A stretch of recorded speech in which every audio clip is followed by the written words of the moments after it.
When my tattoos came to life. Tattoos are supposed to tell stories, to carry meaning. For me, they were just art, beautiful, intricate designs I'd collected over the years. But one night something changed. My tattoos became more than ink on skin. They became alive, and they carried secrets I wasn't ready to face. I've always loved tattoos.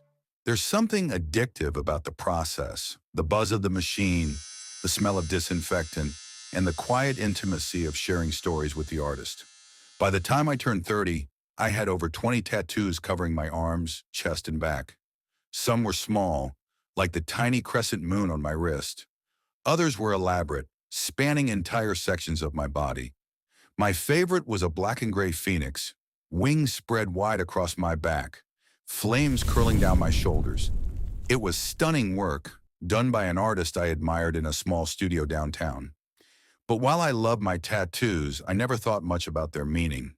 They were just designs I found beautiful, ideas I liked in the moment. Nothing more. That was my first mistake. It started one night when I couldn't sleep. The air in my apartment felt heavy, the kind of humidity that makes it hard to breathe. I lay in bed staring at the ceiling, listening to the faint hum of the city outside my window. Then I felt it, a sharp, stinging sensation on my back, like 100 tiny needles pricking my skin. I sat up, heart racing, and twisted to look in the mirror. Nothing seemed out of the ordinary. My phoenix tattoo stared back at me, motionless as always. I rubbed my shoulder and shook my head. Probably just a nerve, I muttered, lying back down. But as soon as I closed my eyes, the sensation returned, stronger this time. It was as if the tattoo was moving.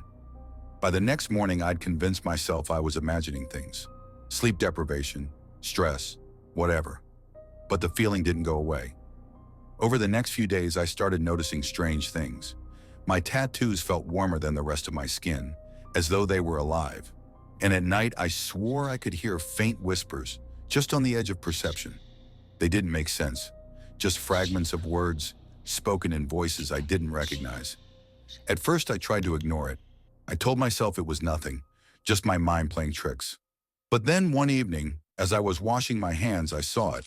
The crescent moon tattoo on my wrist moved. It wasn't subtle either.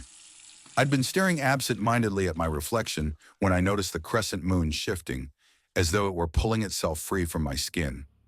I stumbled back, heart pounding, and watched in disbelief as the tattoo rippled, twisting into a full circle before snapping back into its original shape. "What the hell?" I whispered, clutching my wrist. I spent the rest of the night trying to convince myself it hadn't happened. But deep down, I knew it wasn't just my imagination. Something was wrong. The next night, things escalated. I was brushing my teeth when the phoenix tattoo on my back began to burn. It wasn't just warmth this time. It was searing heat, like standing too close to a fire. I ran to the mirror, twisting to get a look, and froze. The wings of the phoenix were moving, flapping ever so slightly. Flames rippled down my shoulders, flickering like real fire. I stared, paralyzed, as the phoenix lifted its head, its eyes glowing faintly. It looked directly at me through the mirror, and then it spoke. Its voice was low and guttural, like a distant thunderstorm. "You have carried us long enough. Now, we carry you." I stumbled backward, crashing into the sink. My breathing was ragged, my mind racing to make sense of what I'd just seen. "Who are you?" I demanded, my voice shaking. But the phoenix didn't answer. Its glowing eyes faded, and it returned to its static form, motionless once more. For the rest of the night, I stayed up, pacing the apartment. Every time I passed a mirror, I avoided looking at my reflection, afraid of what I might see. The following days were worse. It wasn't just the phoenix anymore. Every tattoo on my body began to move, twisting and writhing as though alive. The crescent moon would stretch into a full moon at night, casting an eerie glow on my wrist. The snake wrapped around my forearm slithered slowly, its tongue flicking in and out. Even the flowers on my collarbone seemed to bloom and wither in an endless cycle. And then there were the whispers. They grew louder each night, filling the apartment with a cacophony of voices. They spoke in languages I didn't understand, but one word kept repeating over and over. "Awaken." Desperate for answers, I went back to the tattoo artist who'd done most of my work. A woman named Eliza. She was talented, reclusive, and known for her intricate designs. The studio smelled faintly of ink and burnt sage. The walls were covered in framed designs, some intricate and beautiful, others disturbingly abstract. Eliza stood behind the counter, her heavily tattooed arms crossed, watching me with an expression I couldn't read. As soon as I stepped inside, she frowned. "I was wondering when you'd show up." "What's happening to me?" I asked, my voice cracking. Eliza motioned for me to sit down. "Show me," she said. I hesitated, then pulled off my jacket and lifted my shirt. Her eyes widened as she studied the moving tattoos, her expression shifting from curiosity to alarm. "They're more active than I expected," she muttered. "This is worse than I thought." "Worse?" I asked, panic creeping into my voice. "What does that mean?" She sighed and sat down across from me, pulling out a worn leather book. The cover was embossed with strange symbols that seemed to shimmer faintly under the studio lights. "My tattoos aren't just ink," she said, flipping through the pages. "I infuse them with energy, fragments of memories, spirits, emotions. Most people can handle one or two without a problem. But you..." She looked up at me, her eyes narrowing. "You've got dozens, and they're waking up." "What does that mean?" "Waking up?" I asked. Eliza placed the book on the counter and opened it to a page filled with sketches of symbols that looked eerily similar to my tattoos. "When I seal something into a tattoo, it stays dormant. It's safe. But if someone carries too many, the seals weaken. The energy inside starts to bleed out. And eventually..."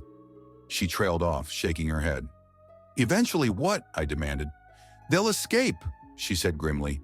"And they'll take you with them." I stared at her, my mind racing. "How do I stop this?" Eliza hesitated, then pointed to a symbol in the book. It was a circular design, similar to the crescent moon tattoo on my wrist, but more intricate, with lines radiating outward like the spokes of a wheel. "This is a binding mark," she explained. "It's a way to contain the energy, to reinforce the seals, but it's not a permanent fix." "Then what is?" Eliza's expression darkened. "You need to confront the source of the energy. Each tattoo represents something, a fragment of your past, a piece of your psyche. To fully seal them, you have to face what they represent and let them go. It's the only way."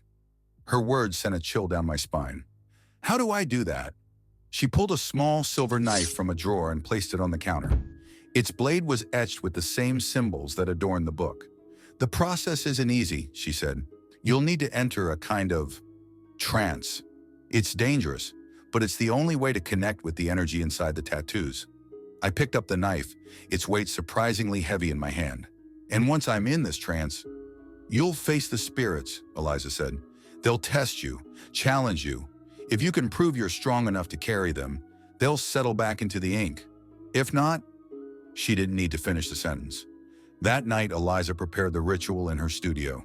She drew a circle of salt on the floor, its edges lined with candles. The air was thick with the scent of sage and something sharper, metallic. "Sit in the center," she instructed. I obeyed, clutching the silver knife tightly. Eliza knelt beside me, her hands resting lightly on my shoulders. "Remember," she said, "you have to face them. Don't run. Don't hide. And whatever you do, don't let them overwhelm you." I nodded, though my heart was racing. She began to chant in a language I didn't recognize, her voice low and rhythmic. The room grew colder, the shadows stretching and twisting around me, and then everything went dark. When I opened my eyes, I was no longer in the studio. I stood in an endless expanse of black, the air thick and heavy. One by one, my tattoos began to emerge from the darkness, their forms shifting and solidifying. The crescent moon hovered above me, its light cold and sharp. The snake coiled at my feet, its eyes glowing with malice. The phoenix spread its fiery wings, its gaze piercing. "You've carried us long enough," the phoenix said, its voice echoing in the void. "Now it's time to decide. Will you let us go, or will we consume you?" One by one, the tattoos approached, each demanding my attention. The crescent moon represented a time in my life when I felt lost, searching for meaning in the dark. The snake was my fear, the self-doubt that had wrapped itself around me for years. The phoenix. It was my ambition, the part of me that burned too brightly, consuming everything in its path. Each spirit tested me, forcing me to relive painful memories and confront parts of myself I'd long buried. The moon demanded I find clarity in the chaos. The snake challenged me to shed my fear, and the phoenix, it demanded balance, a way to burn without destroying. The process was agonizing, each confrontation leaving me physically and emotionally drained. But slowly, I began to understand. The tattoos weren't just ink, they were pieces of me, fragments I'd tried to ignore or suppress. By facing them, I wasn't just sealing the energy, I was reclaiming it. When the last tattoo returned to my skin, the darkness began to fade. I opened my eyes to find myself back in the studio. The circle of candles burned down to stubs. Eliza was sitting across from me, her expression weary but relieved. "You did it," she said softly. I looked down at my arms, my tattoos still and silent once more. For the first time in days, I felt at peace. Thanks for watching this story unfold. If you enjoyed it, don't forget to like, subscribe, and share it with someone who has a tattoo. They might just see their ink a little differently after this. Until next time, stay curious and stay cautious.